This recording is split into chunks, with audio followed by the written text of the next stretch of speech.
मग महाराष्ट्र, आता दिल्ली. आज पूर्ण देश आज हा मोदीजींच्या विचारांवर आणि मोदीजींच्याच नेतृत्वावर विश्वास ठेवणारा आमचा भारत देश आहे. आणि म्हणून त्याच्यावर अजून एकदा शिक्कामोर्तब झालेला आहे. ते कालपासून जे ते 3 इडियट आलेले, जे काही माकडं काल बोलायला बघत होते, आज ते कुठे माकडं गेले? म्हणजे राहुल गांधीचं तर पक्षाचं मी ऐकलं 1 आणि 2 वरच आहे, काही 0च आहे. म्हणजे ते म्हणजे विचार करा, ही यांची लायकी आणि ही यांची राजकीय क्षमता. आणि बोलतात कोणावर आहे? मोदीजींवर. बोट कोणावर ठेवतात? ईव्हीएमवर.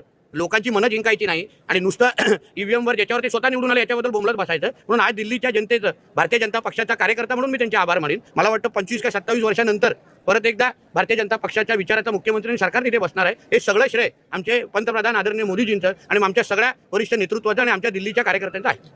म्हणतात की सगळे वोट जे आहे ते बीजेपीला मिळाले. हे कोणतं गणित आहे, कोणती जादू आहे? संजय राऊत म्हणतात अघोरी जादू आहे. एकनाथ शिंदे यांच्याकडे सुद्धा बरीच अघोरी विद्या आहे. त्यामुळे अघोरी विद्येमुळे अशा पद्धतीने यश मिळालं. असं आहे, सर्वात मोठा बेंगाली बुवा हा मातोश्रीवर बसतो. उद्धव ठाकरेच्या काळ्या जादूच्या काही कहाण्या अगर मी महाराष्ट्राला सांगितल्या ना, तर लोक त्याला घरात पण घेणार नाही. मातोश्री